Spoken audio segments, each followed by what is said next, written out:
this is the Q&A, but if Haley and Asal have any comments from today, we could start with that. I'm putting you on the spot, sorry. Or we could start from something from the audience and then you can think a bit.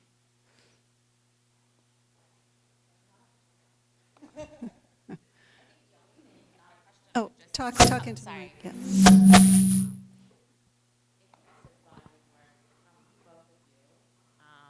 Thanks for doing all the work. I know how much, I work with 6-year-olds, so I can imagine how much work it takes with infants in a NICU or infants coming to the lab. So kudos to both of you for all the great work. Yeah. To start us off, I think, Miriam, I saw your hand up, if I'm not mistaken.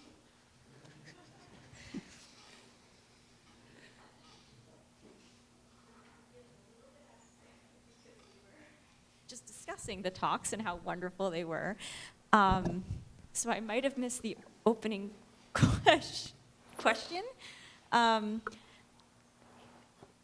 I guess I had been in response to the just kicked on.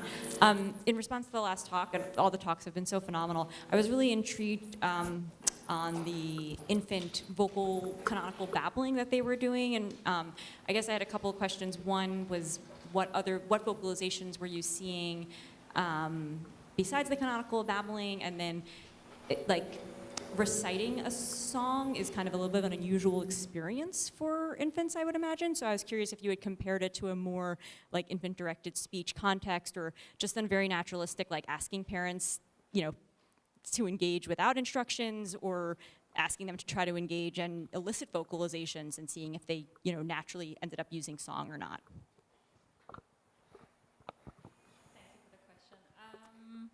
So, okay, let me think about this for a second. So the types of vocalizations that we're showing as well is, so one, I have an undergraduate student who's luckily very interested in this topic, so I make her do everything right now, in terms of diving deeper, everything manual as well, diving deeper into this kind of data. And what we're seeing is that the infants are babbling, especially so at the end of the phrase of when the mom's singing. So that's something that's really interesting, but we need to look at it much closer, right? And then the other types of vocalizations that they show is sometimes, it's all qualitative at this point, and it's all a bit of guessing and trying to categorize what we're listening to, is that they seem to be vocally, or they try to pitch match what the mom is singing to them. So they do seem to try a bit of singing as well, but it's very variable across infants. So for now, it's all it's not a clear answer yet, but I hope the student will be able to find some systematic differences or commonalities across those infants. Thanks. I was going to say that's really exciting, and there's some really nice schemas and coding manuals out there for the different types of vocalization. So you may be, familiar with all of them, and of course none of them are designed for song in particular, but crossing some of those types of different vocalizations and then how they're used in song would be really interesting. And then your comment about the phrase end is really interesting. So then are you looking at what parents are doing? Are they elongating pauses to accommodate infants, and how they're kind of contingency responding? Yeah, I think that's really interesting. I would love to chat more about these coding manuals as well, because I don't think I'm aware of the more song-based ones. What I normally do is also just proto-conversations between parents and babies, and would be interesting to try and compare that to that kind of data. I do actually have quite a bit of free conversations between mums and babies, so it would be interesting to try and look at that too. Yeah. I just wanted to ask a follow-up question, actually, because if I'm remembering right, they were vocalizing more to the ID song than ID speech. Oh, the same amount. So, but you might expect them to vocalize more to speech than to song. So do you have any ideas about why are they doing sort of pre-linguistic things to the songs? That's a good idea. So for now, what like I was just thinking about, I think this morning when I woke up way too early, is that maybe we should look into some like turn-taking behaviors as well. Like not just how much they vocalize per se, but when are they vocalizing? I think it's like very much related to the questions that you both raised, like what is going on? Like we don't have those like specific details yet. And what I'm also like poor student trying to make her do right now is like get more data so that we can find more, do these types of systematic analysis and like when are they babbling, when are they vocalizing, what types of vocalizations are they doing, and is it like some sort of turn taking, or is it more like at the same time that they're doing something? It also made me wonder if we're calling it babbling because they're saying syllables, but maybe to them it's more like singing. You know, so we don't really know why they're doing it or what they even think it is that they're doing. Yeah, exactly. And I think some of the theories are also saying that babbling is the precursor of singing instead of like speaking, right?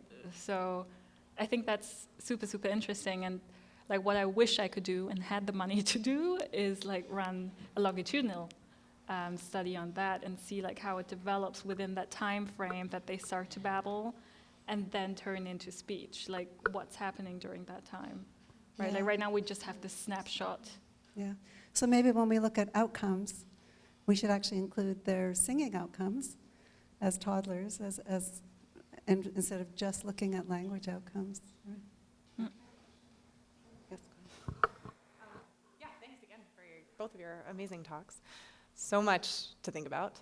For Trin, I was curious about your home recording study. I've been working with the Mendoza Music home corpus, so like it's just crazy, right? Like listening to these home recordings. And so you had determined like that these kinds of songs were lullabies, these kinds of songs were play songs. Did you make an effort to try to determine when they were singing to the baby versus just kind of singing like that definitely happens also, like singing to themselves or whatever? Like, can you tell me just a little bit more about how you were conceptualizing that? I will first say that this is all Susanna's work. Like I'm just, like I'm collaborating on this, but yeah. So what she actually did, and we just talked about it recently as well, is that she put 2 students on those like 8-hour-long recordings and just let them listen to the whole recording. And then first of all, not necessarily first differentiate infant-directed song and non-infant-directed song in the ways that we can only hear it because there are no cameras involved in this study. Right, and then the second thing that she then let them do, and which I now call lullaby and play song, is that she let the students categorize the songs into up-regulating and down-regulating instead. So it's a very coarse measure of what the parents were doing. Right.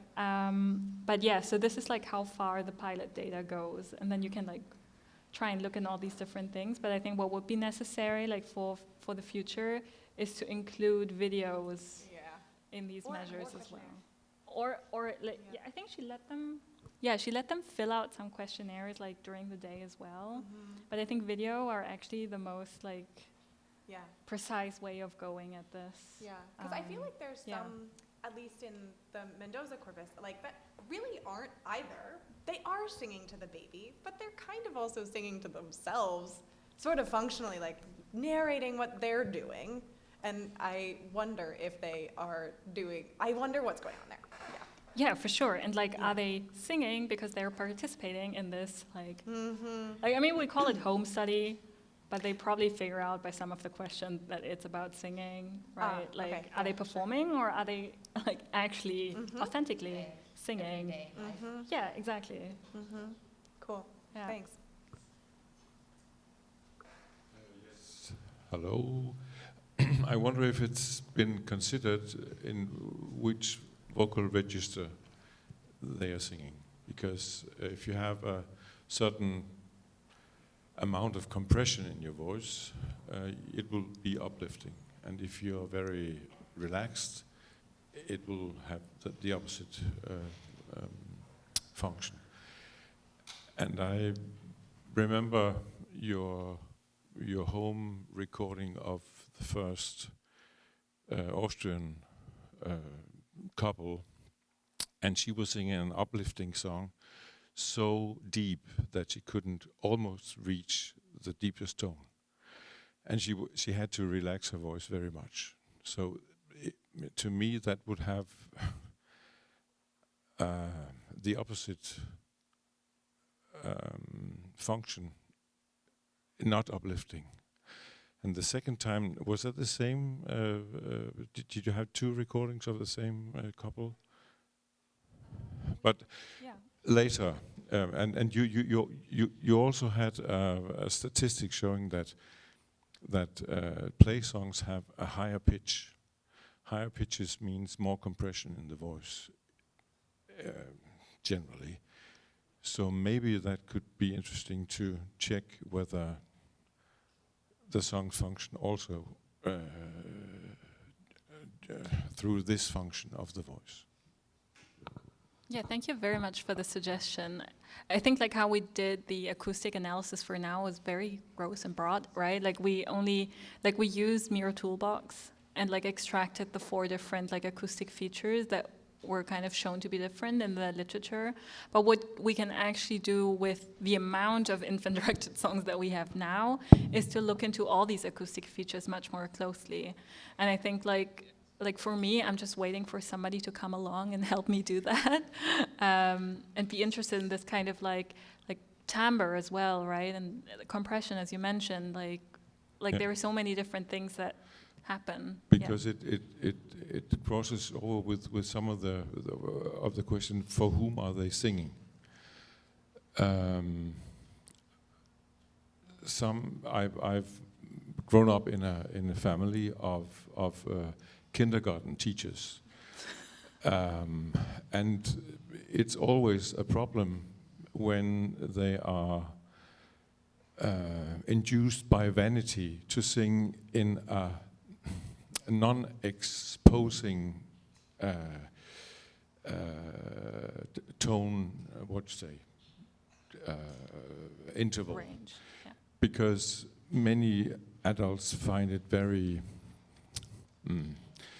they are shy of showing their high registers because it's very exposing, and you might sound like a singer, and so they sing mostly. Many of them, I think also, I agree with you. They sing for themselves. Also considering how do I sound, and I think when they're not recorded, and maybe if they are either not aware of this or not vain, or if they are educated singers, it will be another play and another setting. And maybe you could look into that too, because I really think that this uplifting character of compression will also motivate the babies to respond more vividly. It might be. Yeah, for sure. I think we're going into the domain of like what is the optimal way of singing to infants, right?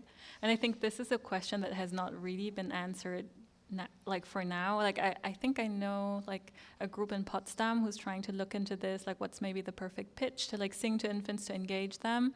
But I think like for our studies at least, like we just accept the moms as they are.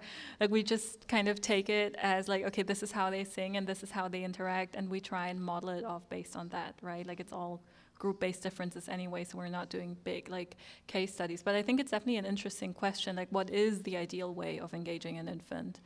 And yeah, I'm not aware. I have a thesis student right now. Ooh, look at that, yeah. We got a bunch of different people singing the same song, and we're looking at their preferential listening to different features of those singers. So kind of related to what you're talking about, at least to start. Like moms singing the same song. They're not moms, unfortunately, but they are just a bunch of different people singing the same song.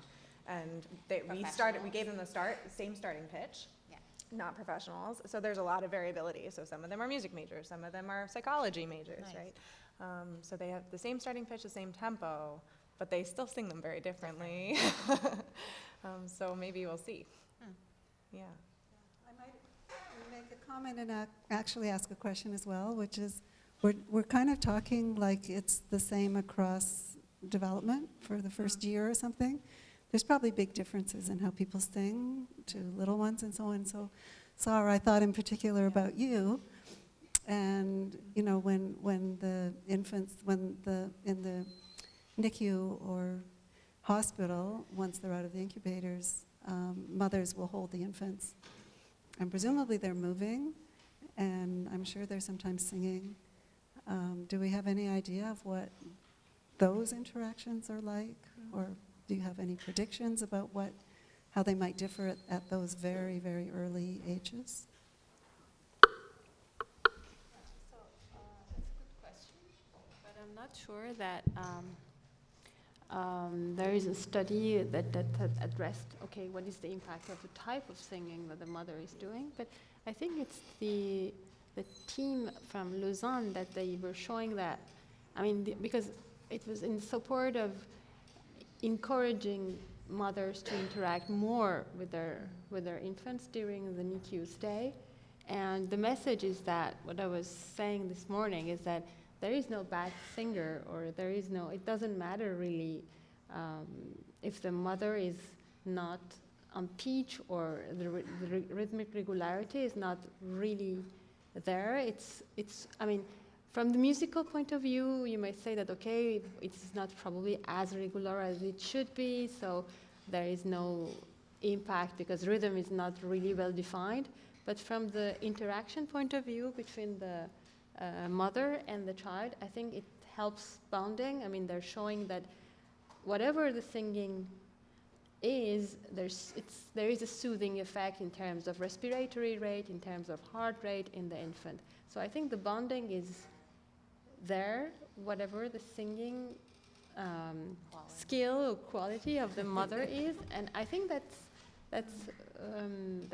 the idea as well, right? The mother is helping this is towards bonding with the baby. So, do we need to have good singers to have good interactions or good bonding between the mother and infant in this sense of interaction? Or I don't know if you can say that because do we need it to be really like musically correct to have the same impact? I mean, that's a question, but I think it is shown that whatever the singing is, it has some soothing effects, at least for the physiological signals.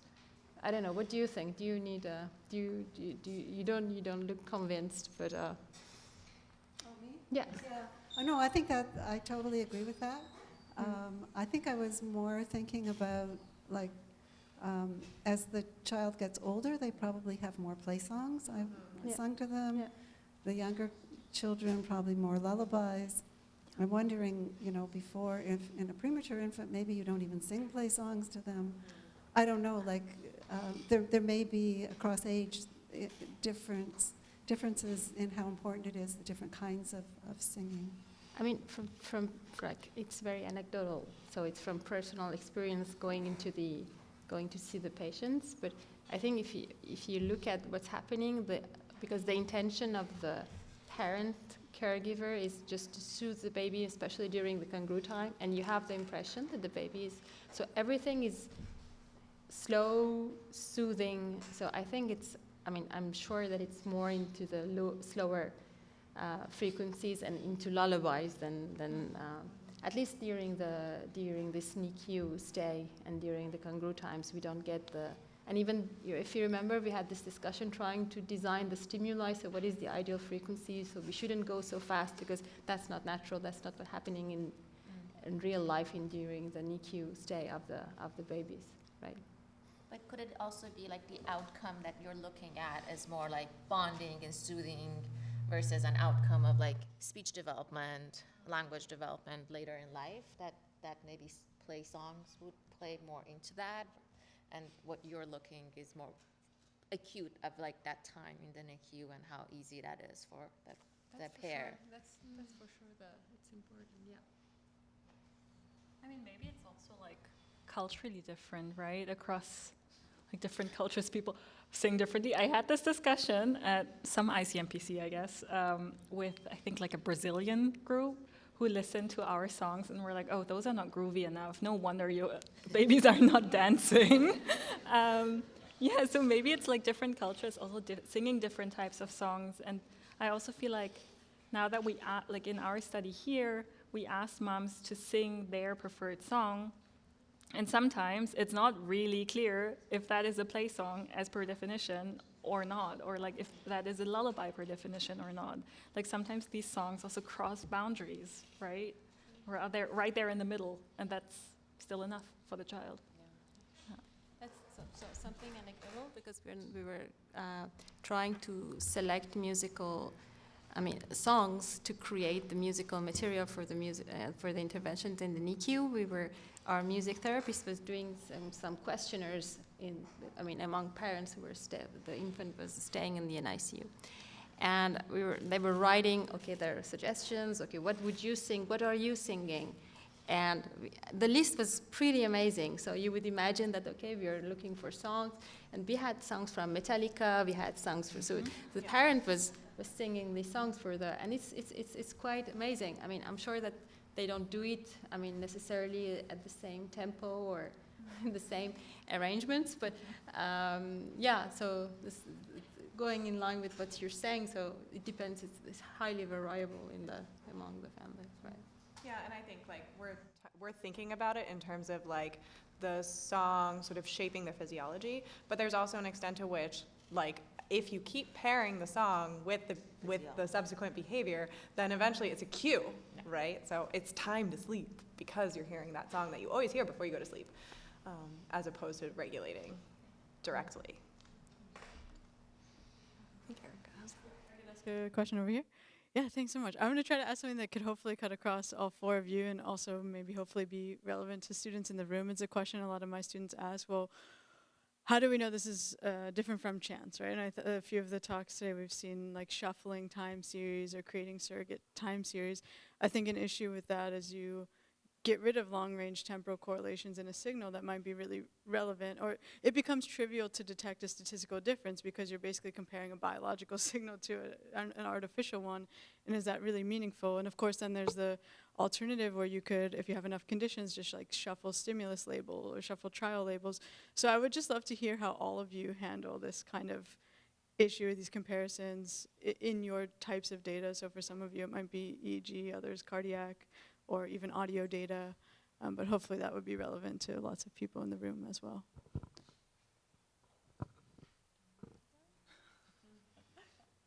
Well, shall I? Go ahead. Yes. Okay, so I think, that's a question that we're dealing with on a daily basis, depending on the stimuli that we're using.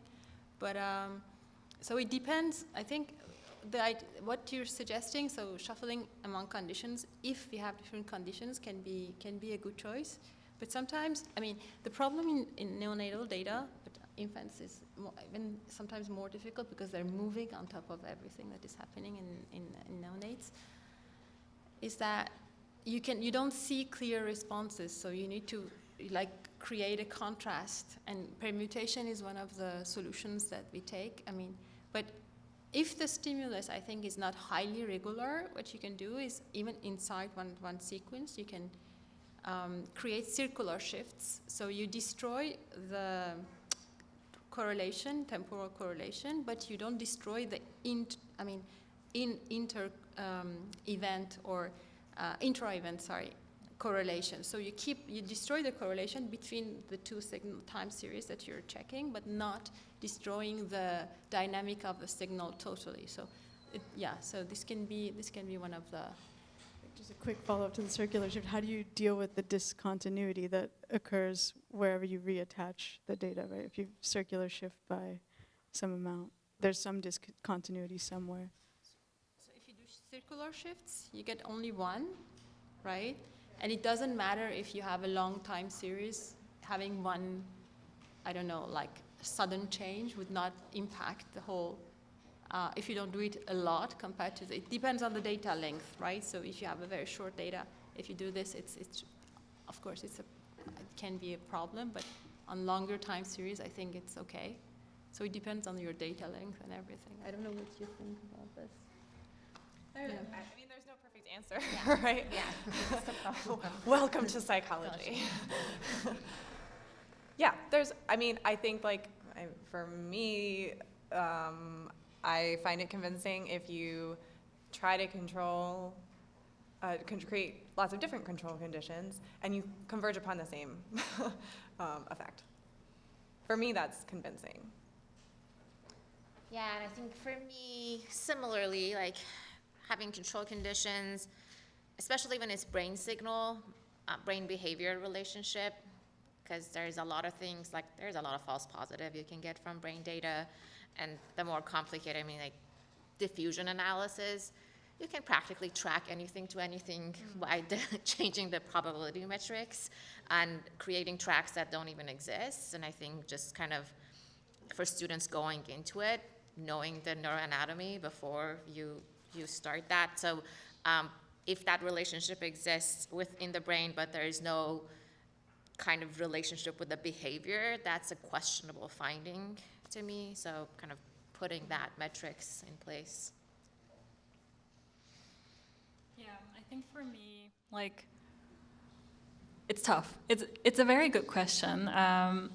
Like what we try to do in the first place is find a good like experimental manipulation, right? Like we try to give it our best at that level first. And then once the baby's kind of like fell into the bathwater, if you want to call it that way, and you need to like rescue it, I think circular shifts, like if we talk about, like normally I do more neural synchrony analysis, right? And then you look into random pairs, so you don't really destroy the pattern, you just try to like dissociate the different pairings that you have. Yeah, and then I think the thing that Haley actually mentioned is something that we've been trying more recently as well, in like some of our other papers, is to actually run like a bunch of different analyses and try and change the parameters one by one and see if the result is still there or not. Like how robust is it across all these different changes? And that gives me a bit more security as well. But it's, yeah, at the end, like I feel like at least infancy or child development research is methodologically a bit on the weaker side because of our messy data and the lack of the length of the data that we have, for sure. So it's like, it's always a concern, so we try and be thorough as possible, but at the end, I feel like it's a lot of acceptance of the type of data that we have. I think we have one last question. Erica. This is all really interesting, and we've been talking a lot about infant-directed song and how great it is that it's this rhythmic signal for babies, and that it might be predictive of later development and whatnot. But I'm just wondering, for moms, or for babies who don't get sung to by their caregivers, are we implying that they have suboptimal experiences, I guess, if they don't get infant-directed song? And so, like, how would you address that? And I guess, does your research address for these things? Because when I was looking at infant-directed song, we specifically recruited moms that are already singing to their babies. So I was just wondering, yeah, what do you guys think of that concept?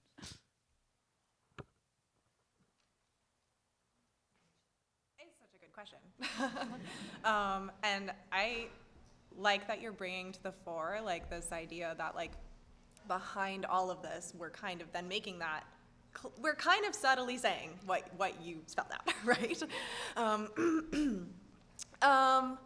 And that could be, like, also sort of a marginalizing perspective, right? Because, like, what about, like, deaf babies, right? They're probably experiencing something like a lullaby in a different way, right? Maybe they're compensating, their parents are compensating other ways. I mean, one thing that is I think maybe Angela and Laura recently published a survey where, like, out of the parents that they had surveyed, I think 94% of them said they sang to their babies. So the fact that it is so common, yeah, I mean, the 6%, right? And that explains a lot, actually. No, I think it's a really interesting question. I'll just say that Your mom may say she never sang to you, but she probably wasn't aware of it. You know, like making up little songs and things. The other comment I would say is that it may be the rhythmicity and things like that that are really important. And if you hold a baby and walk with them, they're getting rhythmic input. You can do that without necessarily singing. So maybe it's enhanced with singing, but it's not. I don't think it's black and white, and I don't think we should think of infant-directed singing as only an auditory stimulus. I don't know if anyone else on the panel wants to comment. I think I totally agree with that. I think there are many ways of interacting with an infant rhythmically, and the older they get, the more options you have, right? Like maybe in the beginning, it's just affectionate touch, which has been shown to be so important for child development. Then later on, you have all these like proto-conversations, turn-taking, you have shared attention, like joint attention instances, which are on a like lower time scale, but still it's all very rhythmic, and it has all been shown to be like positive for child development. So I think like even if you don't sing, like you still have a very good chance at giving your child a healthy development. So on that positive note, maybe we'll end for the day. So thanks to everyone on the panel, and especially our speakers.